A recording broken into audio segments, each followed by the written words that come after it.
Welcome back, everyone, to the One Space podcast. Today, we are changing things up a bit.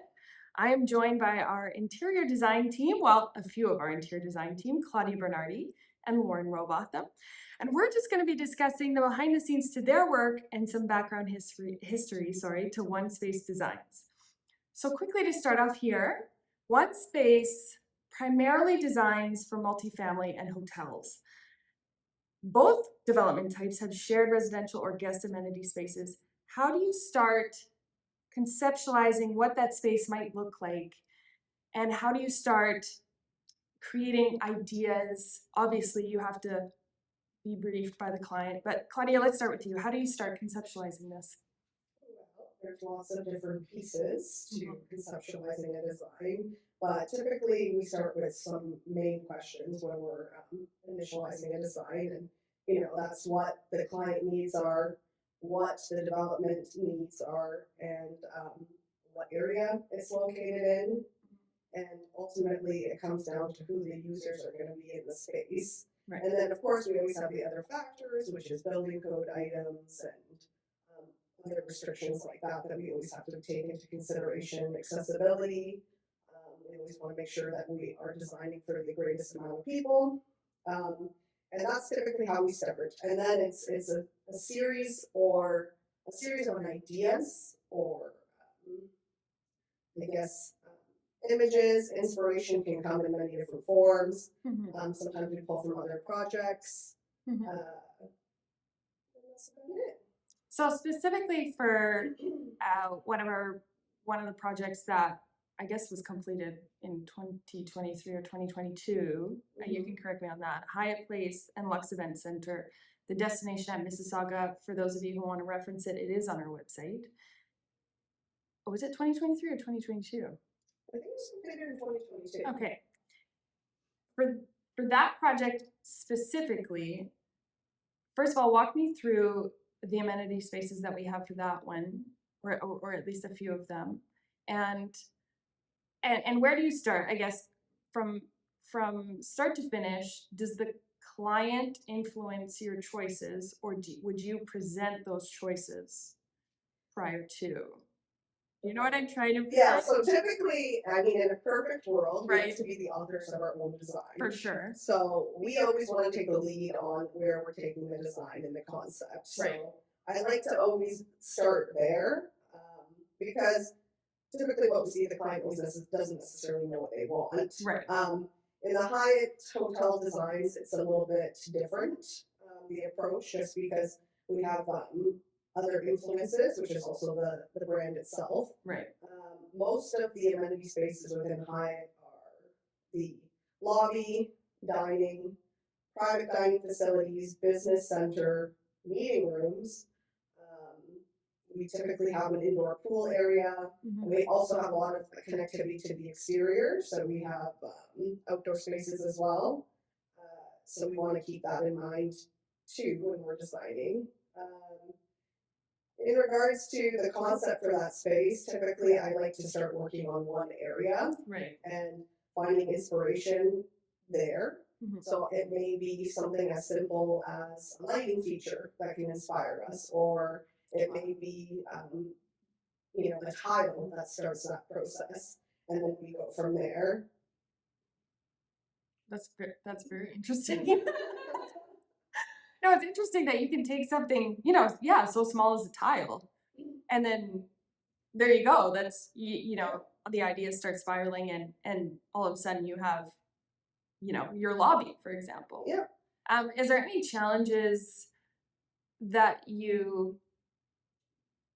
what are the biggest challenges, I guess I'm trying to say, that you have come across when designing these spaces? I know that you have to work with branding, right? For some clients, for residential and hotels. Yeah.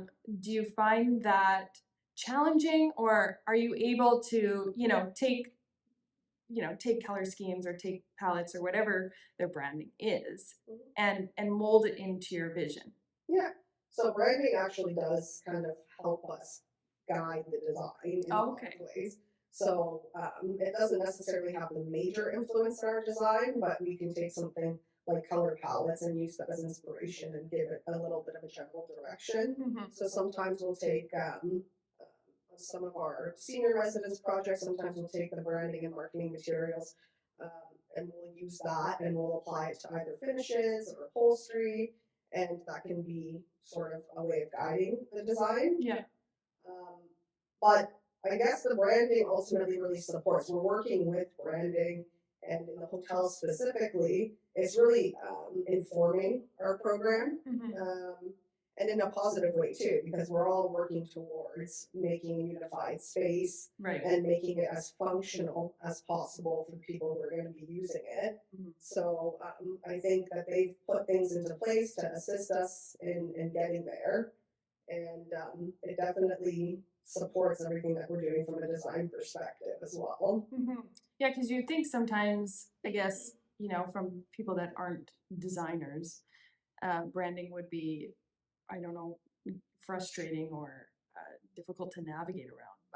But it's obviously reinforcing the designs, and sometimes it can even make it easier. Yeah, I mean, they have everything, like for instance, when we're going for space layouts, they have everything in a certain order for functional approach for the operations of the hotels. So we're using that as a guideline Right. to really have someone navigate the space the way we would ultimately want them to. So it's really good for that. Now, when it comes to finishes or lighting or architectural features on the interior, that's really more guided by our own design direction. Right. So that's just taking it to that next level and making each space unique for the end user, right? Right. And to shift now from hotels to multifamily residential, I was looking back at one of our mid-rise developments, Danny Danforth boutique condominiums, which has also recently been completed. Mm-hmm. I love the color scheme and the space and how it feels in that building. It's so clean and sophisticated and just a natural color palette. How did you come up with that design, and just based off of the fact that hotels has to be a little bit more generic because you're having so much traffic through that space? With multifamily residential, it's not, obviously not as much traffic. So how do those two differentiate? And then also, where do you start with multifamily residential? Yeah, that's a good question. So typically, I mean, we always like to, our approach is always to have a unified design. Yeah. So we always consider the architectural elements as well. So looking at the outside, it's a very modern, clean building. Mhm. And we wanted to play on that on the inside as well. We want ultimately to have a unified space. Yeah. So when you're coming from the outside in, that translates back. So we've taken some of those natural tones from the exterior and really played and repeated that on the interior. Mhm.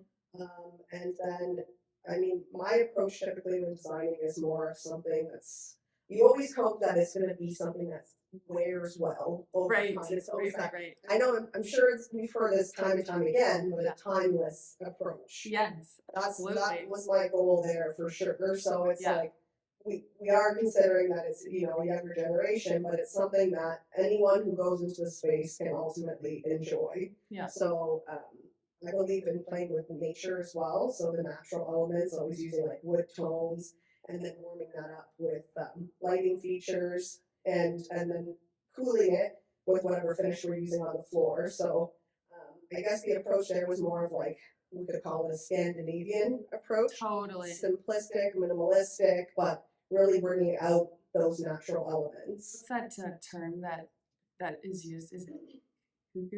Do you know what I mean? What's it again? Hygge that they use in Scandinavian designs. It means like, do you know Uh, what I mean? no. Oh, okay. I also want to touch on insignia, and for those of you listening, if you wanted to reference these two projects, they are also on our on the website, so you can go have a look. But insignia is one of my favorites. That one is so polished on the outside and the inside, and it is similar feel to Danny Danforth in the sense that it is timeless as well. Both tones complement each other. I love that you use warm and cool tones. Because that's such a subconscious, I guess, feeling too when people enter the space. So And that one used a lot of, the Insignia project was a lot of stone finishes, tile and stuff like that. So just a quick walk me through that one, because that one is my favorite. Okay, it's your favorite. That's my favorite. So that one actually, I would say that 70-year-old mill was like the starting of really, designing for one space, and Yeah. then now it's kind of evolved into what design was for Danforth. Right. But yeah, I think it's always the same approach for me, at least, is that doing something that we can have integration from the interior exterior, but also just keeping a relatively neutral palette and utilizing other forms of color into the design, whether it be through the furniture and whether it be through artwork. That's usually my approach. So something that you can always swap out easier elements, and then keeping those fixed finishes as something that's gonna age well over time. The approach there, I guess, from a design perspective, was that we had quite a bit of amenity space. We had the lobby area, and then they had like a lower level lounge area, and then they had a beautiful rooftop area overlooking all of Oakville. So really considering the surrounding context was one of the things that I tried to do, and just constantly connecting the interiors back to that. So for instance, on our upper area, we did like a see-through fireplace with stone features to bring in those, warm natural tones back into the space, as a nod to the exterior. I know that one is so gorgeous. And I like that you're talking about a unified approach, because it is quite jarring, when you see the exterior of a building. And I don't know if someone's potentially renovated it on the inside, or outside versus inside is older than the other, but it can be, and on a subconscious level, if you're not necessarily paying attention, you do notice it though. And I think it is very important. And onespace obviously is architecture and interior design. So our number one goal is to have that unified approach. Yeah.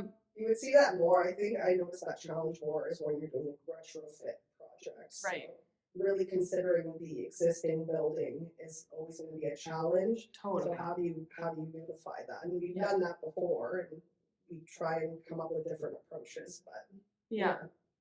I mean, yeah, for those ones, that would be definitely a little bit more difficult.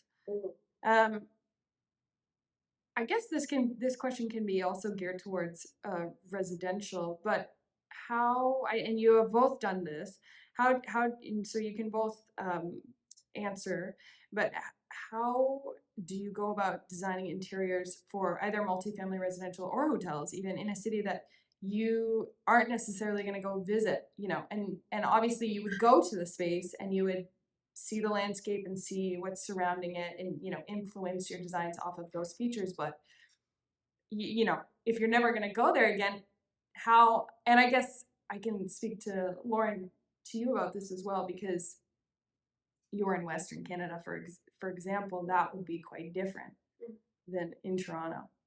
So let's start with you, Claudia. Is your vision just universally accepted or easily adapted in these cases?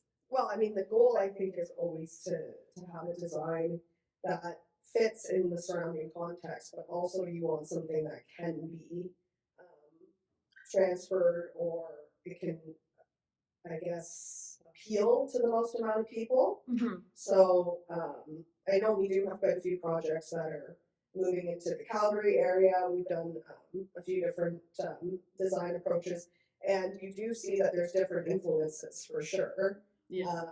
Different cultural influences, different social influences that you want to consider. What my approach, I think I touched on this briefly before, but my approach is typically, I always try and keep a relatively clean, modern, streamlined palette for the finishes, and then kind of accents and use that for regionalization. So we definitely do this a lot on our hotel brands, where we look out to local artists, and we get them to either, I know we did it on actually Hyatt, where we look at doing like some sculptural influences, whether it be through, we did a light fixture that was a feature that was like a nod to that area, the context of Mississauga and what Mississauga represents to us as designers. And then we're looking at that influence on Wellings of Calgary as well, where you have the seniors residents, but you really want to have a nod more to the Indigenous population there, Yes. and and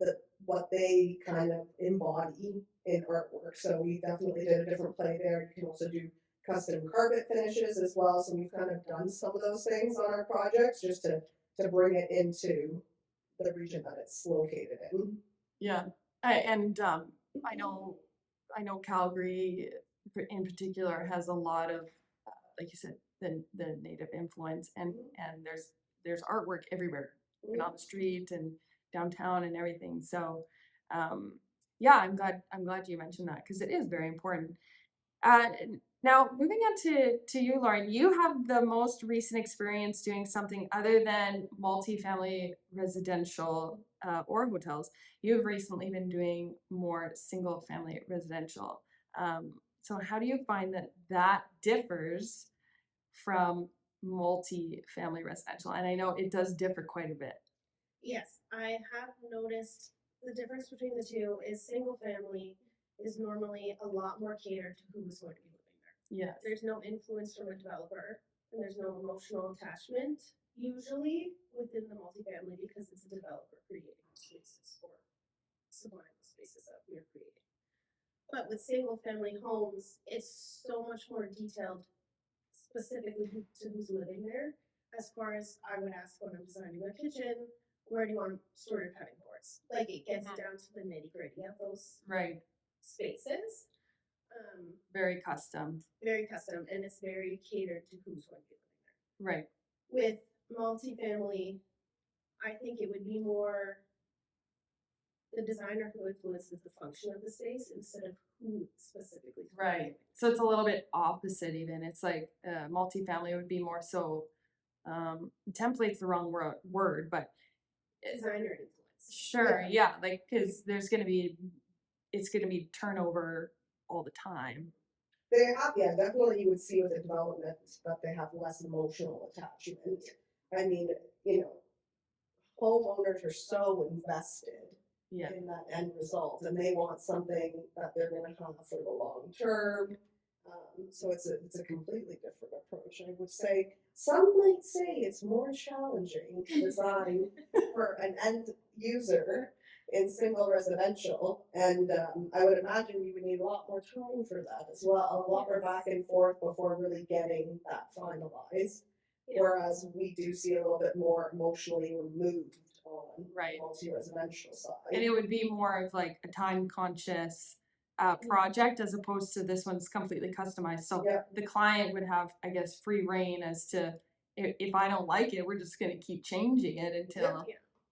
So I guess then off of that comment, how and we can talk about both spaces, but how do you convince somebody that your vision for their space is ultimately what they want? Because clients are going to come to you and say, I want to build a home, or I don't know, I have an architect, I need an interior designer.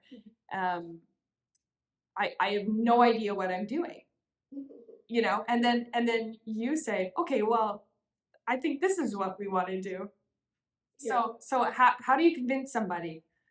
Trust. You have to establish that right away. Mm-hmm. And I think, regardless of anything, if the client doesn't trust you, they're not going to trust you with designing where they sleep at night, Right. where they build a family, where they create the rest of their lives. Mm-hmm. So if they don't have that trust in you, you can't really influence them on what they should do with their home. Right. And how do you develop that? I know that's a loaded question, but how do you develop that trust? Because sometimes too, they might have a timeline in mind as well. Yes, I think from the beginning, you set a plan, Mm-hmm. and you show them your concepts. You right away establish what they're looking for, what their style is, what their functionality of the home they want it to be, how big is their family. Right. Depending on, this is obviously focused to single family, but in order to build that trust, you have to present them with all the opportunities, all of the options, let them know that you've gone through all of the options that you could possibly come up with so that they're not questioning whether Right. you want to flip the entire house, have the kitchen only. Just be completely prepared. Yeah. So just be prepared as much as you can. A lot of meetings. So Yes. they get to know you as a person. Yes. And even add that personal note of just, if they're wondering, should I make my walk-in closet huge or should I make it small? What do? They will ask you those things. Totally. And you tell them your own specific. And you have to be honest and be, otherwise, if you're not honest in your opinions, then you're trying to build that trust there, right? And a lot of clients we see have challenges with visualizing Right. what something's going to look like. So it's also comes into play. It's like can we use our software to support our vision, and how can we really demonstrate that to them in the best way possible? So what I typically see, and what we're really honing in on here at our firm, is really giving that the 3D element, the 3D aspect. Right. So they can really feel like they're walking through a space. So also just, really giving them some visual cues Right. to go by, so that way they can fully understand what standpoint you're at and what it's really going to look like. And that's hard to do too, because, I guess we have really good software now where we're able Yep, to it's put come a that long space, way. into 3D, and it's really easy for them to visualize that. But even for samples, you guys get like small tiles that represent, what you're going to do to the space in a more grand scale. But I guess with the software, it's easy for them to visualize, but then how do you take those small samples and look at them grand scale? Because a lot of people can't do that. Yep. And you guys are able to just, oh yeah, this paint will work fine, and that would make me quite nervous. Yeah. Well, luckily, because we have, we do have more software to lean on. I mean, back in the day, everyone would just do these hand-drawn sketches or Totally. marker sketches, and that worked well back then. But now we actually have the ability, with our advancements through tech, that we can actually go in and say, okay, this is very similar to what we're looking at on a 4x4 versus what we're going to put into a rendering, and we can really get our vision across before it's ever built. So Yeah. I think it's only made our job and convincing the client of what they want just a little bit easier. Well, for sure. Yeah. So, and then that way there's no misinterpretations, because sometimes you can get that when you're just looking at something at a small scale. I can look at something completely different than you can look at something and interpret it completely differently. For sure. So I think that using our software as a basis to guide the client also has assisted us, and it's obviously a combination of hand sketches, floor plans, and finishes. But I think that really I've seen the client group really lean in towards more now today.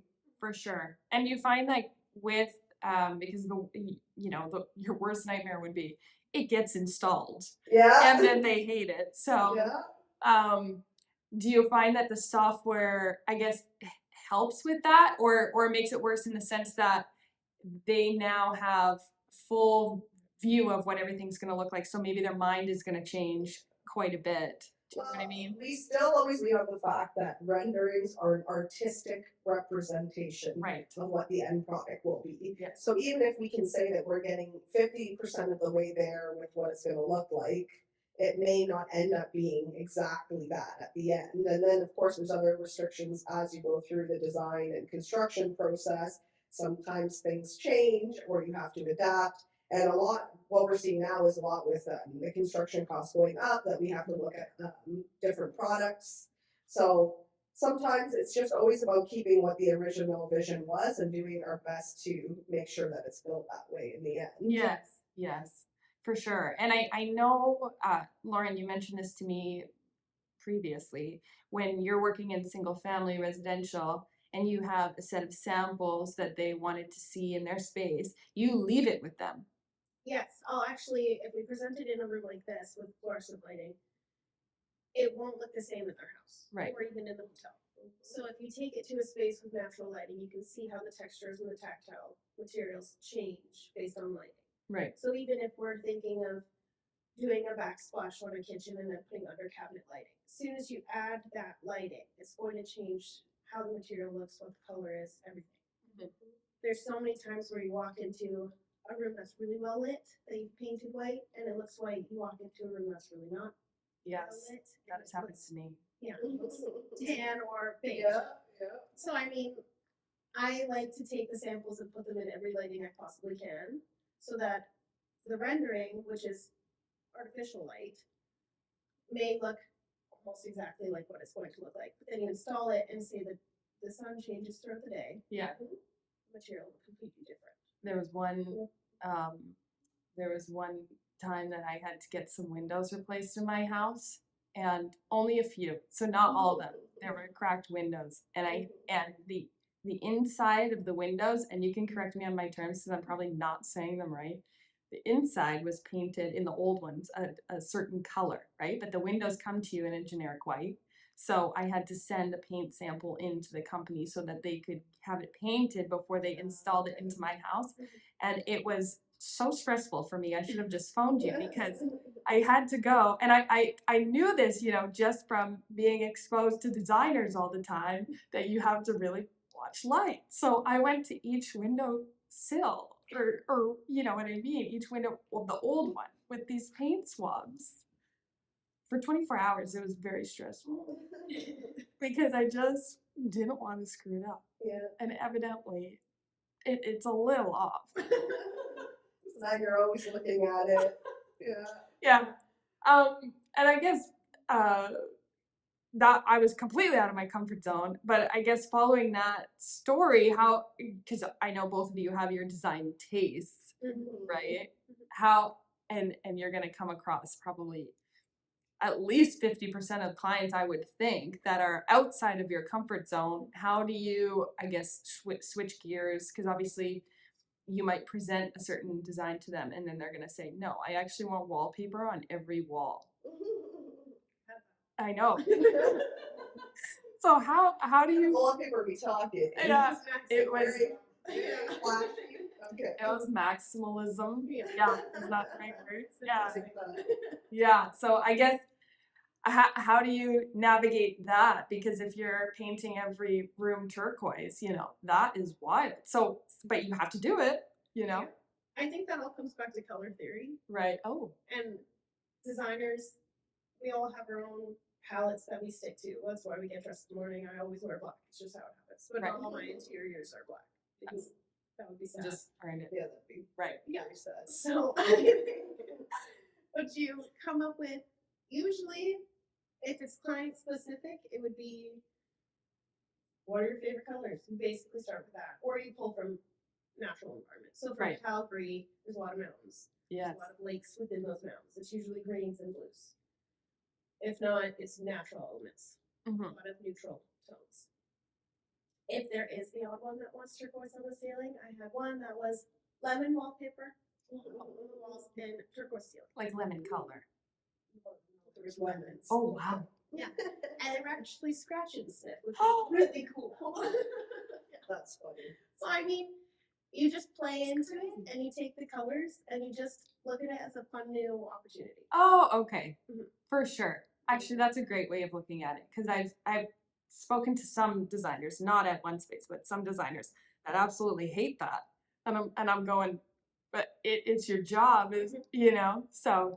It's definitely a challenge because stylistically, we all have a certain way and an approach. Yeah. Right? I mean, I would say I'm a very modern designer. So when I have someone who's looking for something a little bit more eclectic, then yes, that's going to push me to my edge of boundary. So it's about finding that fine line between who you are as a designer, but ultimately trying to make the client happy with what they want their end product to be. We're seeing that more now on our boutique hotels, where it's not necessarily like our approach typically is more of something that's going to last long over time, more neutral, pulling in natural elements. But now, we have someone who wants to do more eclectic, where it's more pops of colors, more trendy. Right. So I think it's about finding that fine line between the two. And using different features, like we can definitely use something like a fun wallpaper, like you mentioned, to get to where it needs to be. Yeah. Yeah. And I guess how do you follow the design trends and stay ahead competitively? Because I'm not, and do you pull on, I guess, influences, magazines or social media even? I guess social media is kind of magazines now, do you know what I mean? So, Well, someone once told me that design is always starts by something borrowed. Right? oh, that's so Yeah, so it's true because realistically, if you're looking at it, and design at a grander scheme is a bunch of borrowed elements Totally. from inspirational pieces. So yes, I mean, internet obviously a huge one. Pinterest we use sometimes. We're pulling our conceptual images from wherever we can. Interior design magazines. There's lots of resources out there. The trade shows we pull from all of those and look at staying on top of the trends in the industry. And now what we're seeing more is the evolving tech component as well that we need to integrate into our design. right. But it has a lot of positives too. Like there's a lot more lighting options than what we used to have. For sure. Even 5 years ago, it's a whole new layer to designing. Right. Yeah. And I guess for single family residential is probably more common, but do you find that you have clients that come to you with their Pinterest pages Yes. and then they're like, this is what I want, and you're going, okay, well, we can't really copy stone for stone this guy's design because you might as well hire that guy then. Yeah. And then you take those influences and make them your own, I guess. Yeah, I would normally, if they come to me with, say, we're doing a kitchen specifically, and they have 5 or 6 photos that they really love. You can take one element or 2 elements from that, and then you play on that style of those elements or the color. You make it your own in that way, but of course you take what they want and what they're envisioning, and you incorporate it into something new. For sure. And so I like to end off every episode with favorites and why. I touched on my favorites, insignia I love. Again, you can reference that on the website. Well, let's start with you, Claudia. What projects have you completed here at onespace that are your favorite? I pressure Rod into answering this every time, and it makes him so uncomfortable because he loves them all equally like his children. So it's a hard question, but do you have a favorite? Well, I mean, I guess I kind of touched on this before, but I like all our designs, but I would say the most recent would be the Danforth project because it's pretty much the evolution of, of myself and my career and where I come to today. So I like to think of it that way, that, growth over time and that it's something that I feel embodies who I am as a designer. It's a great answer. Yeah. I think Rod should listen to that answer. Then he won't feel so upset when he has to give me one. And what about you, Lauren? I would probably say 50 Ann, Mm-hmm. only because it is very close to where I grew up. So I Yes. know exactly where it is. I can picture it. It fits. The exterior works very well with the interiors, and I love the amenity spaces of the architectural aspects, as well as I think the functionality of the building is great. Yeah. The finishes, obviously. And that one is very cute. It does fit kind of snugly in its geographical location. And that one's Rod's favorite. So I'll let him know that you said that. Yeah, that's one of the smaller little boutique condos that they've been. Yeah. Mm-hmm. So thanks again, everyone. Thanks again, everyone, for stopping in and listening to the One-to-One Space podcast. For those of you who are new here, we do have more episodes available on our website and Spotify. And thank you, ladies, for chatting to me today. Now I'll let you go, and you can go work and chat to clients and do all the things. But if you have any questions for the girls, for Claudia or for Lauren, please reach out on social media, or you can contact us on our website, or even give us a call. And we would love to answer your questions. But until next time, thanks for listening.